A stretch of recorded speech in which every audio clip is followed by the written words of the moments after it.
Hi, I'm Brandon, and today I'm taking another look at Stephen Coates. He's one of my most despised characters that have ever appeared on this show, so I've covered him once before, but I figure he's worth a second look, so let's go. So let's head over to the wiki page here to find out what was going on with Stephen Coates prior to the sting. It says 56-year-old Stephen Coates, a married man who worked in the biotech industry and produced his own music, started an internet conversation with a perverted justice decoy he thought was underage.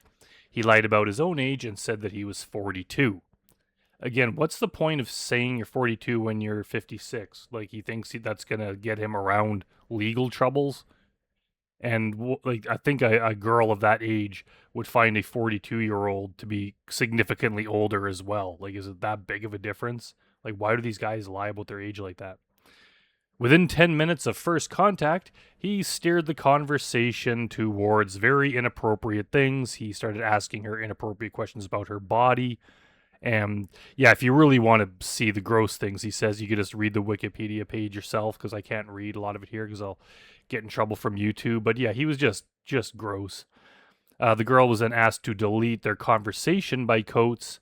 The next day, he continued asking her inappropriate things, and he expressed wanting to meet, commenting that they would be a nice tight match. The two then set up phone calls to one another. He then sent her a very graphic, inappropriate picture of his body and discussed what he wanted the girl to do to him. And, like, good God, yeah, just even just reading this, like, he's just so disgusting. He then offered the decoy a phone card number that would change it to a 1-800 number so that it wouldn't appear on her phone record. He told her he wanted their quote relationship to remain a secret, and asked her not to call from home or cell phone because obviously he didn't want his wife to find out. He then inquired about her friends, hinting that he wanted more people involved, her friends involved too. He continued having very graphic conversation with her, and then near the end of the chat, Coates indicated to the decoy that he would bring his CD to the residence so that they could uh, basically do inappropriate graphic things while listening to his music. So that would be a double traumatic nightmare for the decoy. All right, let's head over to the Sting house and see what happens when Stephen Coates shows up. And here we have Dell just dressed up like some street hoodlum. Doesn't even look female. Like, how could Stephen Coates see a person dressed like this and just not think something's up? Like, this is so shady. And then just like, she's got her hands in her pockets. She's like hunched over, walking away. She doesn't even like greet him like a normal person and walk with him. She's just like, hey, and then quickly runs into the house and disappears. And he's like, yep, nothing strange here going on. And what he's got, like, one hand in his pocket and his other hand is like in his jacket because he has his CD in there. So I guess he's worried it's gonna like fall out and the jewel case will crack on the ground or something. Why doesn't he just hold it in his hand? Why does he keep it in his jacket and then hold it like that? That's just like, it's so weird to just walk around holding your coat like that.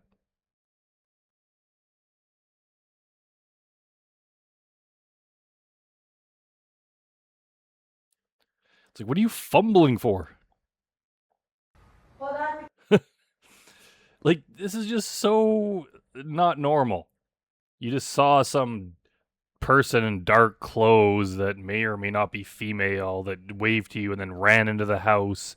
Then there's a red curtain hanging in the door, and you have to poke your head in and look around, and that person disappeared. Kitchen counter for a second. I gotta finish brushing my teeth. Okay. Like, why didn't she finish brushing her teeth first and then come down to greet him? Why would she walk outside to wave at him, then run in to brush her teeth? But he's just so eager to do this, like all the guys, that anything out of the ordinary like this, they just push out of their minds. Like, look at, he's just like, it's like just fumbling in his jacket.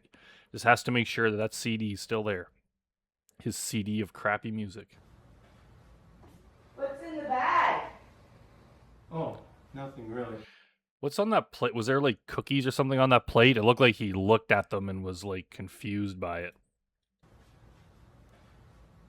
What's in the bag? He's like, oh my God, there's snacks on there. Unless maybe he saw it as a sign that there might be another person here or something. Oh, nothing really. Nothing really. And look at that. After he says that, he kind of gives that shrug. Nothing really. He just kind of makes that half smile with his face kind of thing. It's just like, yeah, this is a good idea. This seems to be going pretty well. Good evening. How are you? Oh,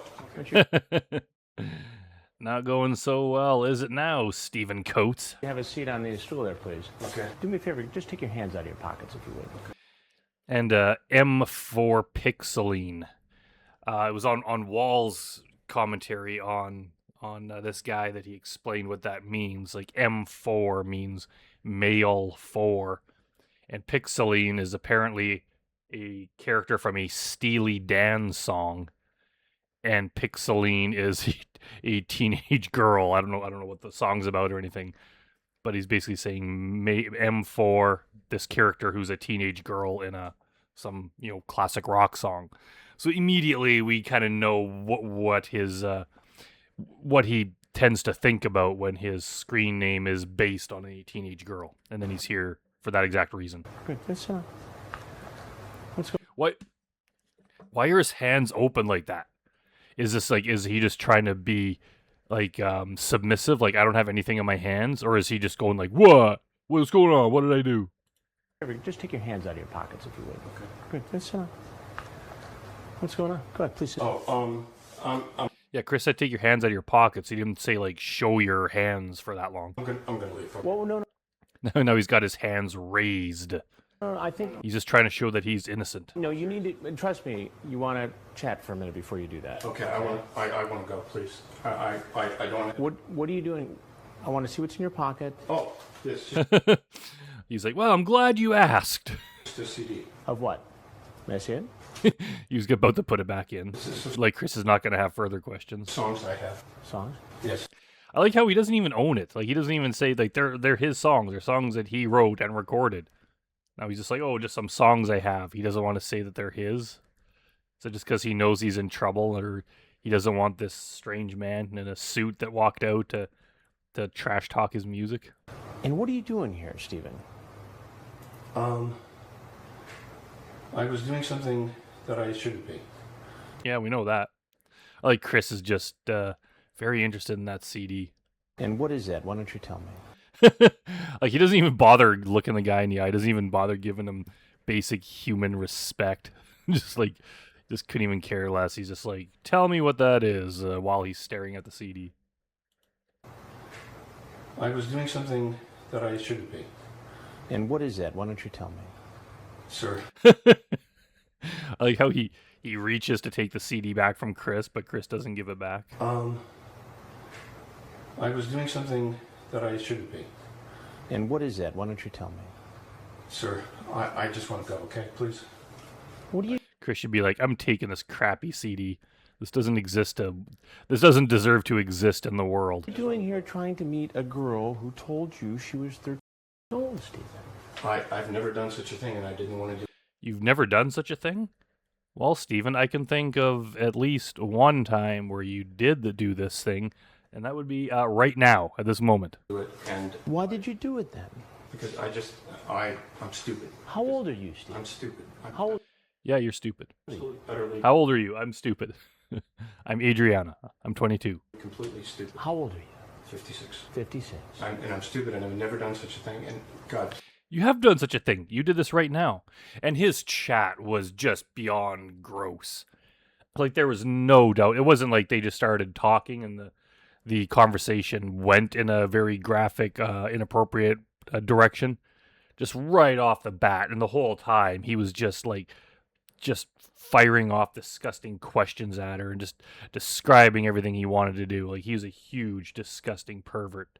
Just absolute predator. And like, for him to try to deny it, like he didn't want to do this, he absolutely wanted to do this. Talked about it a lot.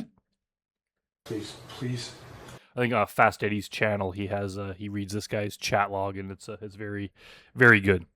It's in the way that it's entertaining. It's actually horrible in its content. Let me just go. You Sir, talk about sex and things like that. Been with any boys or men in a sexy way? sir, please. Sir, please. I beg of you. I beg of you. You beg of me what? This is another guy that thinks if he just acts pitiful and just begs, that somehow he'll get out of trouble. I don't think these guys realize how bad this is. Like, do they just normalize this in their minds so much where they realize, like, yeah, I know I shouldn't be doing this, but they think that it's something that they could, it's like a speeding ticket where they might be able to talk their way out of it and just get a warning?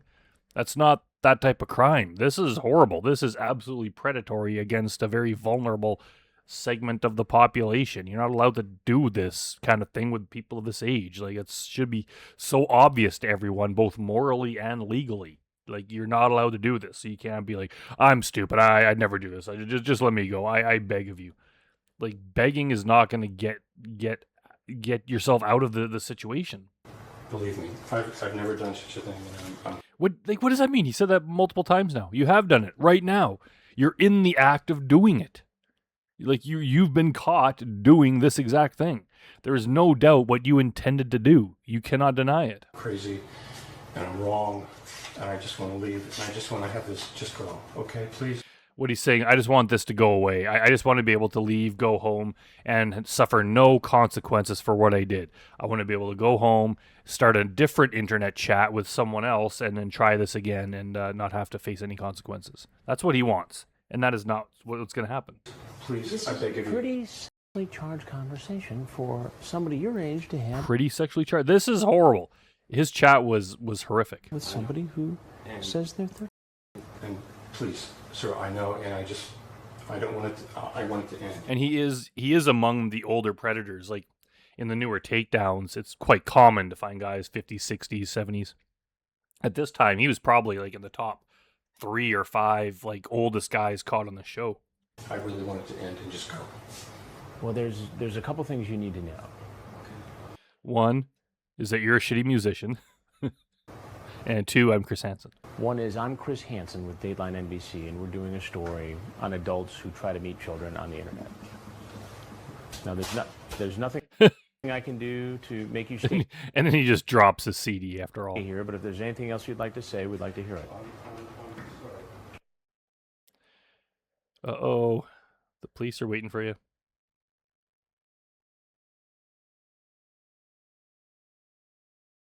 I think they muted maybe Chris Hansen's voice or something. Please, I beg of you. You beg of me what? Just let me go, please. Please. You could tell this is the kind of guy that's never been in trouble with the law before. Does he think that's how it works? If you just ask the police to let you go, they'll let you go because you don't want to be arrested? No one wants to be arrested. It's not up to you. They're basically doing it against your will. That's the whole point of the legal system. If you do a crime, even if you don't want to be punished for it, they're going to handcuff you, take you to jail, and lock you up. If that's what you get sentenced to, it's not up to you. Let me go. Are you serious? I'm very serious. Yeah. He's like, "Are you serious? Like, are you seriously that dumb that you think that this would work?" I'm just. I'll tell you what. I've never done such a thing in my life. I never want to do it again. Okay, if you've never done it in your life, what do you mean you never want to do it again? If you've never done it, you can't do it again. You can only do it for the first time. So obviously he knows what he did was wrong and that he actually did it. I just want to go. Okay. Please. Since you're the first person to say that today, we'll let you go. He's just like no respect for him. It's just like just mocking him to his face. I've read all your text messages that you had with this Yeah, this cop here, he's probably like my favorite cop in the whole show. He's just unwilling to put up with this guy's bullshit even in the slightest. junk email, all right? That's what this all is. All right? And you repeat several times, erase our conversations. You know, I can get a lot of trouble with this. So Yeah, like obviously he knew it was wrong. It was so clear that he knew it was wrong and he was doing it anyway. you knew exactly what you were doing, Yes, all that's right. There's no doubt in my mind or anybody that sees this, you knew exactly what you were doing. Yeah. These predators, like they just think that like we're stupid. Like they think that normal people would just believe them that they didn't intend to do that. And the cops like me and anyone else who would read this. Like when normal people read this, they know what your intent was. So for these predators to say they weren't going to do that, like, they get convicted anyway, because, like, obviously everyone would realize your intent from reading that. All right. But that didn't mean I was going to actually do it. Sitting on your computer at home and enjoying the play, talking, is one thing. All right. And even that's horrible. You're not allowed to say and that kind of thing to minors, and to just describe disgusting graphic acts you want to do to them, and then send them pictures and videos of yourself or just other inappropriate things. You're not allowed to have those kind of conversations with people that are underage. That's very, very illegal and disgusting. So in a way, the cop's right that, like, like, just doing it at home is one thing. Actually traveling to meet them is way more serious. But even the first part is hugely wrong. These guys are like, yeah, I know I said all that stuff, but I wasn't going to do it. But how could we trust someone whose mind is just so fried that they're just willing to do those kind of inappropriate things with underage people? How could we trust them that when they drove over to the young person's house, when the young person was home alone and their parents were gone, that they weren't going to do anything? These aren't the kind of people. The kind of people that have those kind of chats are not the kind of people that can be trusted to be alone with a minor. So how can they just claim, yeah, I wasn't going to do anything? Like, you said over and over again what you were going to do. Showing up at her house is a clear indication that your intent was to complete those 3 acts you talked about. But I... Bash acts and all of No. I never Yes. said anything about having that. Oh, yes, you did. Well, Oh, yes, you did. And what kind of excuse is that? He's just like, yeah, I know I said all this really graphic, disgusting things that I was going to do to her, but this one that you mentioned, I didn't do that. Okay, well, you still said all the other stuff, so even if you're telling the truth, it doesn't matter. let me put it this way. Whatever. I mean, you know how it is online. You talk. I like how the cop's just not even listening. He's just, like, looking over at something else. He's probably just, like, looking at the other cops, and I wonder how Rob's doing over there with his predator. You know, he just, like, doesn't even show this guy a respect to even really be paying attention to what he's saying, because probably after you've talked to so many predators, you just they all say the same thing. You're just like, yeah, whatever. You're not going to do it. Whatever. Just lock them up. People you don't know who you're talking to, and it just... You do know who you're talking to. You knew who you thought you were talking to. You thought this was an underage girl. I mean, for all... What do you think was going to happen? I thought she was going to ask me to take her for a ride to get a burger. I would have talked to her a little bit, gotten a... Yeah, oh, please. Yeah, what bullshit. You didn't talk about going out to get a burger. You only talked about sex. That's the only thing you talked about in the entire chat. And anytime the conversation changed, you would change it back to the graphic stuff you wanted to talk about. You were not going to take her out to get a burger. And even if that was true, who wants some 56-year-old creep who their kid met online taking them out anywhere? You're not allowed them to get in your car and drive them around.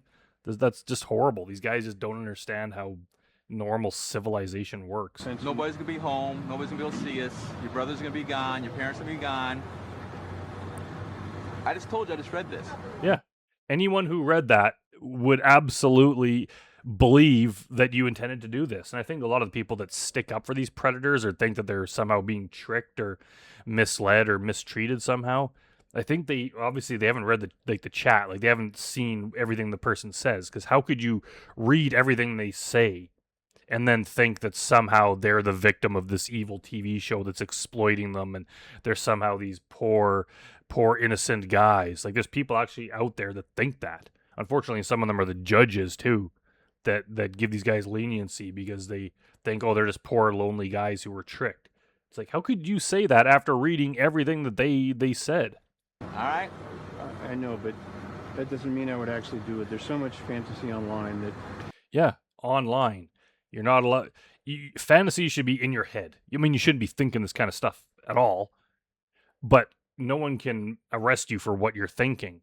As soon as you reach out and talk to, even though this wasn't a real person, you thought it was. So obviously he was trying to do this with other underage people too that could have been real. You're going to damage them just having this kind of chat. Just these underage people that are just online trying to do whatever and talk and have fun, have this, like, innocent fun, and then you're out there just trying to say the most graphic, vile, disgusting things to them, what you want to do. Even that's horrible. That's beyond just fantasy. That's affecting a real person. And now you're driving to their house. That's even worse. This guy is not innocent in any way, and I hate the fact that he wasn't punished as much as he was. Well, you should have kept it with fantasy at your house. That wouldn't have been an issue. I know, and that's Well, I think it still would have been an issue, but Once under the law, I don't know. you cross the line you cross, that fantasy is no longer an issue as far as fantasy online. Exactly. All right, let's head back to the wiki page to find out what happened to Stephen Coates after this. It says Coates was charged with 3 felonies. His bail was set at $50,000. And for 3 years, Coates fought his case, spending a lot of time at trial attempting to convince the jury that he was expecting to see someone his age or older because he wrote adult contemporary music. That is the stupidest defense I could possibly think of. As if he thought it would be someone 56 or older. It was so obvious from the chat he knew this was a young person, an underage person. Like, it could not be more obvious. How could any court even allow that defense to be spoken out loud? That is so stupid. Coates ultimately ended up pleading guilty to all 3 felony charges against him. Yeah, back to that excuse. Like, if he was able to get off on it, of these charges because of that excuse, that means every predator out there, all they would have to do is just cobble together some crappy song that you wrote in the adult contemporary music genre. And after that, you are then allowed to do anything you want to a minor because you could just assume, you could claim that you assumed that they were older because you wrote an adult contemporary song. What the hell? How could his lawyer be like, yeah, this sounds like a good defense? In 2009, he was sentenced to 180 days in jail to be served on weekends. Obviously, I would have loved a lot more jail time than that, but at least it ruined his weekends for quite a while. He got 3 years of probation and lifetime registration as an offender. He had to completely pay for his own counseling and treatment programs and pay over $6,000 in fines. Aftermath and music career. Since his release, he has occupied his time patrolling the internet looking for content related to his appearance on the show. Well, sorry, Stephen. I need content for my channel. Seeking to have it erased by flagging such content as slander as well as threatening the content providers with lawsuits. Coates is known for his songwriting career, releasing albums such as Crystal Studded Sky, Love Sneaks Up on You, and singles such as Thought Crime, which he wrote in protest to his arrest.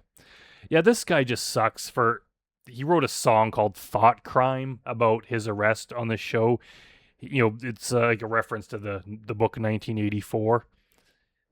He's somehow implying that he was only thinking these things and he was persecuted for what he was thinking. First of all, why the hell are you thinking stuff like this? First of all, there's no crime if you claim that you thought this was going to be someone who was 56 or older. There was no crime. So now he's changing that to, he was thinking of a young person, but it was only thoughts. But it wasn't. You were having this inappropriate conversation online, which is illegal, and then you drove to the house, which is even more illegal. And he's like, not only was I mistreated, this is actually a problem with all of society. It's like, this is not just the government watching you, this affects everyone, and he's just the innocent person who got caught this time, but this could happen to anyone because the government is just so evil. It's like, no, the government tries to prosecute people like you and you deserve it, and I'm pretty sure everyone's in agreement to that. His musical style is experimental in the vein of Neil Young, but have been overwhelmingly negatively received. It's probably negatively received because of the fact that he's a predator who was caught on the show. I actually listened to his music, and as much as I was kind of trashing it in this commentary, it's not that bad. Like, I was expecting it to really suck, but it's like, okay, like, it's not the kind of thing I would normally listen to, but it's not horrible. It's like, I don't know, I could see people liking that kind of thing. It's just knowing the artist behind it is this kind of person, it makes people just hate it. Coates stopped composing songs, deactivated voting on his SoundCloud account, and copyrighted his own music on YouTube. He also lost his children, divorced from his wife, and lost his career. So I guess he did pay a heavy price. Like, what does he mean he lost his children? Like, I'm pretty sure, like, he mentioned them in his chat, and they were, like, college age. So obviously they were adults. So maybe it just means that they stopped talking to him. On January 4th, 2009, Coates was convicted for failing to register as an offender in April 2017. He was sentenced to 1 day in jail and 3 years probation. And let's check out the trivia here. It says Coates faced a small controversy for titling one of his songs Always Be Young. Such a title, coming from a registered offender, was not received well for obvious reasons, and Coates promptly renamed the song to Always Be Young on Venice Beach. This fact was mentioned by Chris in his Predators I've Caught podcast episode on Coates. At one point in the chat, Stephen asked the decoy to promise not to hate him in 10 years.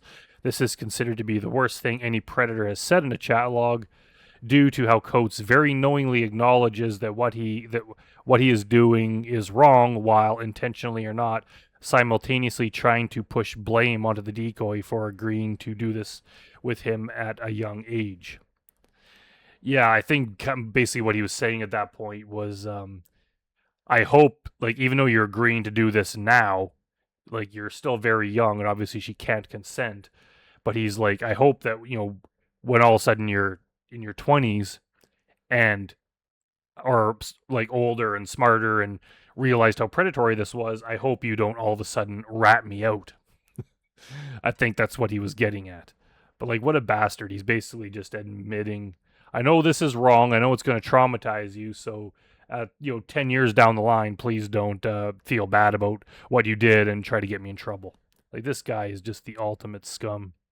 And there is a video, I'm not going to include it here, but there's a video you could find online where Stephen Coates was doing some sort of public, like, Zoom call, and then people, TCAP fans, like, went on there and like, exposed him or something. I haven't actually watched it, but you could watch that if you want to. All right, so that's it for Stephen Coates. So thanks for watching, everyone, and I'll see you next time.